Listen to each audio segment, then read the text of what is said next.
Hear, O Israel, the great I am is the only power for you. The great I am is one. Speak peace on this seventh day of rest. Rise, O Israel. Welcome to World War III. Our reference today will be 1 Peter chapter 3, verse 14. And this message will be entitled Terror, or government-sponsored terror for that matter. Now, before I get started, Indigenous Hebrew Israelite awakening is not a racist hate group. We simply live here. Now, this word terror, it comes from the Latin from terreo, and it means to frighten.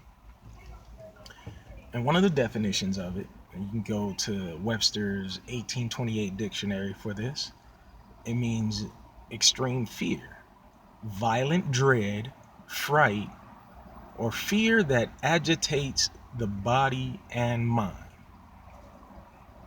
Now, an act of terror and the evil which follows it is like having, there's victims of terror or victims of terrorism are those killed thereby. Victims of terror are family and friends. Victims of terror are children. Victims of terror are even property and animals. Now, the hoodwink of this government-sponsored terror is for people to believe in the Democratic Party or the Democratic Republican system called democracy, and this party they call Democrats, a word that is found nowhere in the United States Constitution or state constitution for that matter. Thus, this idea, if you want to call it the New World Order or whatever, this idea was created by racist politicians who lived during the time of President Lincoln's assassination, during his murder. And they created this idea. And what democracy is, well, I'll get to that.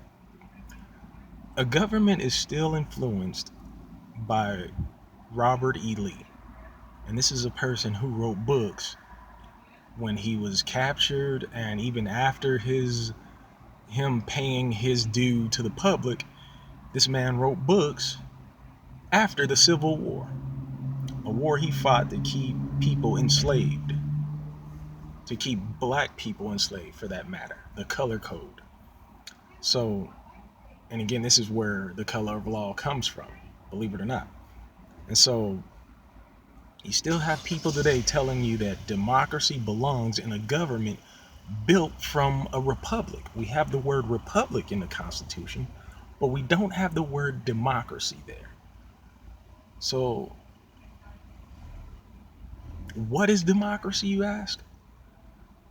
Democracy is majority rules. And that majority has always been white privilege.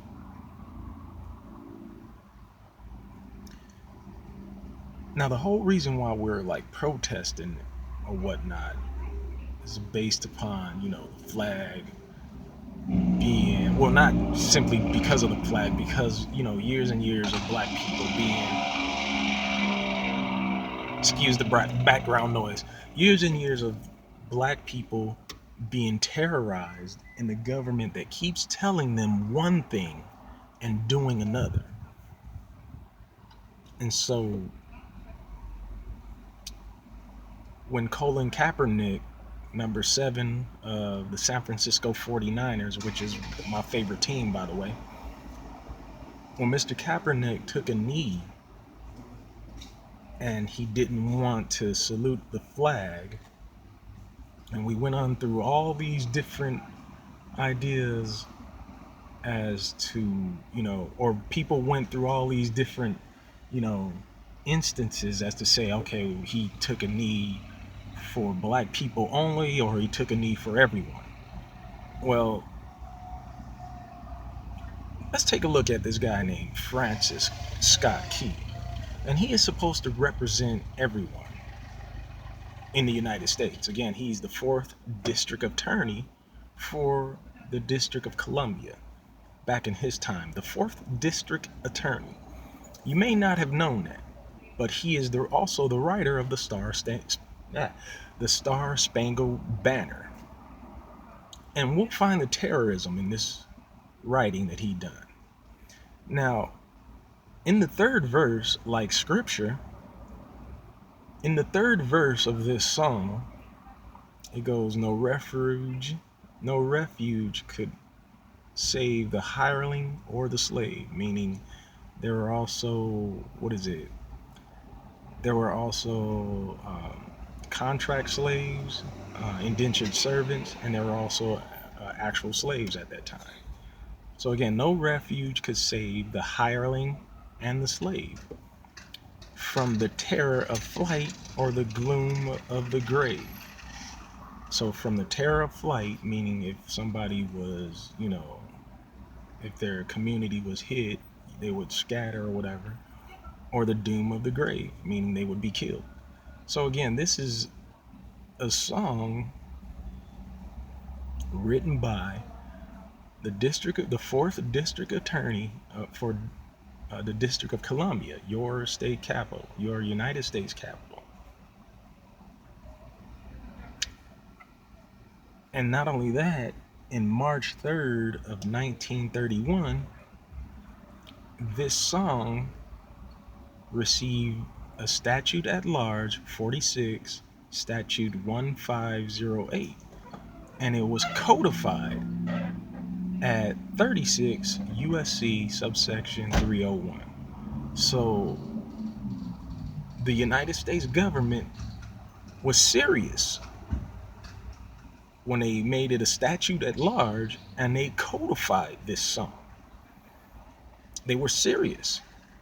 So this makes this song, this terroristic song against slaves, real. They were serious. And it reminds me, I spent some time in the military. I was a United States 19 Delta Cavalry Scout. It reminds me of the song or the poem Fiddler's Green. You guys can look that up.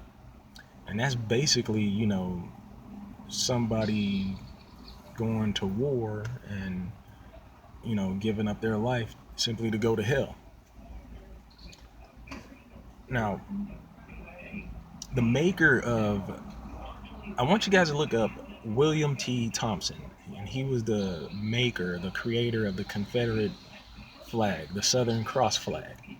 And look at what he said, his racist words of what he said the flag, the reason he made the flag, or the intent of. Go look that up.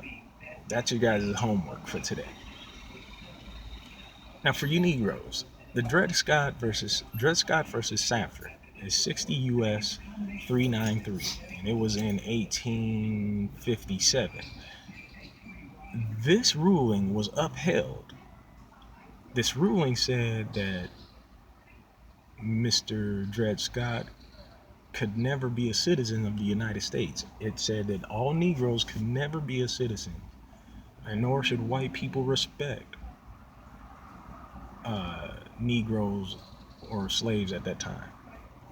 And it was upheld by the Fifth Amendment. And the Fifth Amendment is criminal procedures.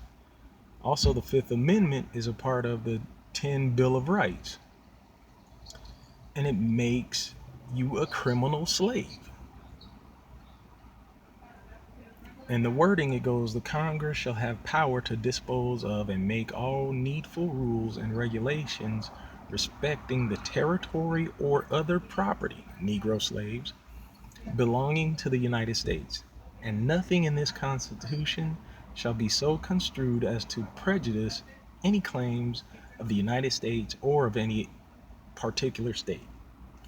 Now, again, this is government sponsored terrorism if you look at it from a Negro point of view. What also upheld this Dred Scott case? Article 4, Section 3, Clause 2 of the United States Constitution. So not only does the Fifth Amendment upheld this Dred Scott case, but Article 4, Section 3, Clause 2 of the United States Constitution upheld this Dred Scott case. And also the Missouri Compromise. The Missouri Compromise was when the United States was moving west. They wanted to determine who could be slaves in the new states, who can and cannot be slaves in the new states. So they were making a compromise because they wanted free labor. They wanted free labor. They wanted to be lazy. Just put it that way. They didn't want to do the work themselves. They wanted to make they wanted to use the color of law, which is creating slaves, to make them rich. Now, let me lift the hoodwink. The 13th, 14th, and 15th Amendment to the Constitution does not supersede or eliminate the Bill of Rights or the Constitution itself. Did you hear me? The 13th, 14th, and 15th Amendment of the United States Constitution does not eliminate the Bill of Rights or the Constitution itself. You Negroes need to know that. You former slaves need to know that. You Indians and you Latinos, y'all need to know that. You need to know that.